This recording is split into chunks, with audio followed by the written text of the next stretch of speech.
Saludos amigas y amigos, soy Luis Eduardo Velázquez, director de Capital CDMX y hoy en este espacio vamos a conversar sobre los asuntos más relevantes de este lunes 4 de noviembre de 2024. Comenzamos.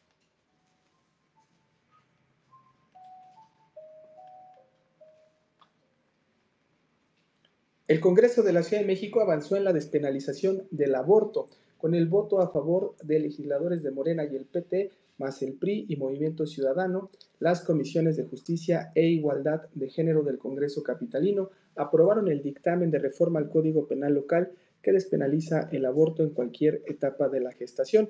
El PAN en el Congreso capitalino se quedó sin su aliado político, el PRI, en su rechazo a despenalizar el aborto. Así lo narra Alberto Cuenca hoy en su crónica en Capital CDMX.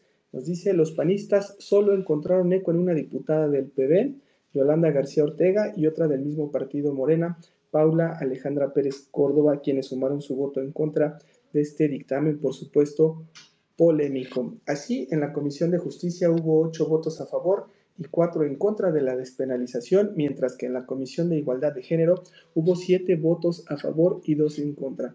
El dictamen que se aprobó en comisiones deroga los artículos 144, 145, 147 y 148 del Código Penal capitalino. Así, desaparece la definición penal que se hacía del aborto en el artículo 144, en el cual se establecía que el aborto es la interrupción del embarazo después de la 12ª semana de gestación. Al derogarse también el artículo 145, quedará sin efectos la sanción penal que imponía de 3 a 6 meses de prisión o de 100 a 300 días de trabajo a favor de la comunidad a la mujer que voluntariamente practicara su aborto o consintiera el que otro la haga abortar después de las 12 semanas de embarazo. Ese artículo también castigaba a quien hiciera abortar a una mujer con el consentimiento de esta, con pena de prisión de 1 a 3 años. Los médicos, parteros y comadronas, lo debe de saber usted, también quedarán exentos de cualquier responsabilidad penal con la derogación del artículo 147. En ese artículo se les sancionaba con penas de cárcel y con la suspensión del ejercicio de su profesión u oficio por un tiempo igual al de la pena de prisión impuesta. Con la derogación del artículo 148 también se eliminan los supuestos que permitían el aborto después de la semana 12, es decir, si el embarazo era resultado de una violación, cuando hubiera riesgo de salud para la mujer, por malformaciones del producto o por una conducta culposa de la mujer. El PAN, por supuesto, fijó su postura y vamos a escuchar a su vicecoordinador, Diego Garrido, quien nos detalló qué acciones legales emprenderán a partir de que se apruebe esto en el Pleno. Está previsto que suceda el próximo jueves. Estimado amigo, te mando nuestra postura, evidentemente es en contra, y los motivos, entre otros, son estos.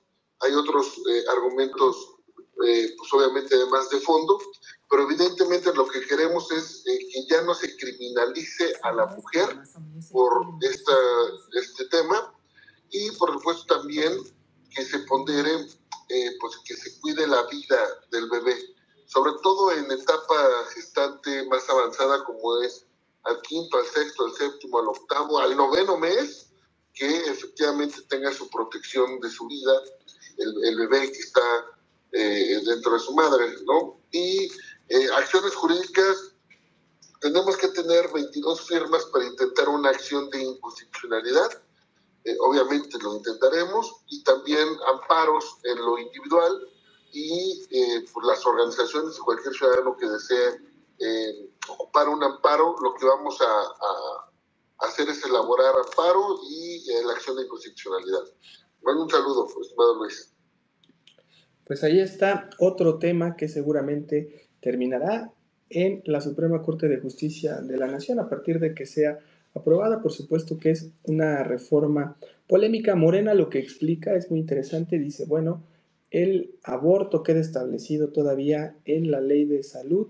Ahí se dice que lo viable es hacerlo antes de las 12 semanas, porque a partir de ahí se corre un riesgo. Eso pareciera indicar que lo que Morena quiere explicar es que están en contra del aborto y solo buscan que ya no se criminalice a ninguna mujer que se practique un aborto después de las 12 semanas, pero el PAN dice, ahí están poniendo en riesgo la vida de las mujeres y por supuesto hay diputadas como América Rangel, quien considera se comete homicidio en contra de menores que están en gestación. Por eso ahí está el debate, será un debate muy complicado que llegará a la Suprema Corte de Justicia de la Nación, porque también lo establecía Diego Garrido, hay un choque de derechos entre el derecho a la vida y el derecho a la mujer a decidir sobre su propio cuerpo, y eso seguramente tendrá que llegar a la Corte una vez más para que se amplíe y se fortalezca este debate que es muy importante aquí en la capital del país. Algo que llama la atención, y lo decía el PAN, el diputado Garrido, es el único país, México, en este caso la Ciudad de México, donde se estaría permitiendo esta conducta, es decir, que queda sin regulación el aborto más que lo que establece la ley de salud, que prevé que sea solo hasta las 12 semanas. Entonces, pues veremos en qué termina este debate. Vámonos a otro tema. La Plaza de Toros y el Estadio Azul permanecerán suspendidos por tiempo indefinido. La alcaldía Benito Juárez, que dirige Luis Mendoza, suspendió los recintos el sábado pasado luego de que violaron los aforos y medidas de protección civil. El gobierno de la Ciudad de México, esto es de llamar la atención, que está por supuesto en manos de Clara Brugada, cerró filas con Mendoza. Hubo una reunión con los empresarios esta noche, pero por lo pronto seguirá la suspensión de partidos del Cruz Azul que estaban previstos para esta semana. Esa zona, hay que recordar, se había convertido ya en un caos por la llegada de franeleros y comerciantes informales desde hace muchos años, y una buena medida que toma en este caso la alcaldía Benito Juárez y que es respaldada por el gobierno de la ciudad. Ahí valdría la pena revisar otros lugares igual de conflictivos como el Foro GNP en la Ciudad Deportiva, que afectan a vecinos de Iztacalco y por supuesto de Venustiano Carranza. Vamos a otro tema.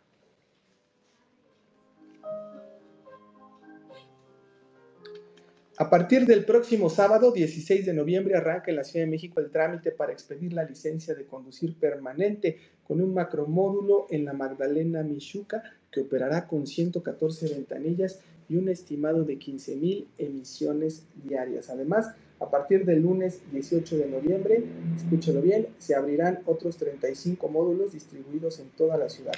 11 de ellos en oficinas de la CEMOVI, 8 en alcaldías y 10 en oficinas de la Secretaría de Administración y Finanzas, y los últimos 6 en sedes de la Tesorería Express. Los módulos y el macrocentro de atención en la Magdalena Mixhuca funcionarán también los fines de semana.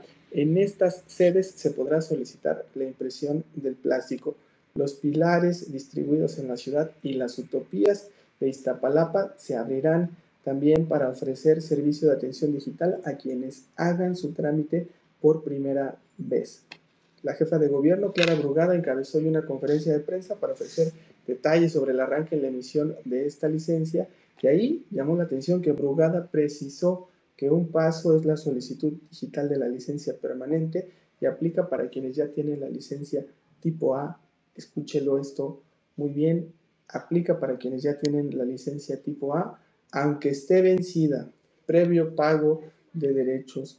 Por supuesto, si quiere ya checar bien los requisitos, los puede leer ahí en Capital-Medio CDMX y está toda la información completa de lo que tienen que hacer a partir del próximo sábado 16 de noviembre para tramitar su licencia permanente en la Ciudad de México. Vamos a la poesía.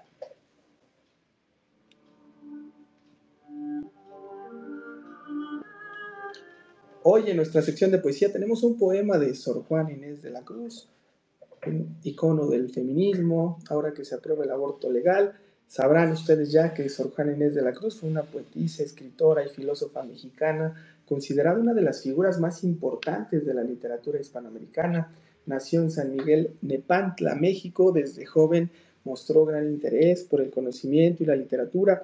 Ingresó en el convento de San Jerónimo para dedicarse a la escritura y la reflexión. ¿Cuáles son sus obras destacadas? Por supuesto, Primero Sueño, que es un poema, El Divino Narciso, una comedia, Los empeños de una casa, también otra comedia, el poemario Fama y obra póstuma, la respuesta a Sor Filotea, por supuesto, esta carta de defensa de su derecho a escribir de Sor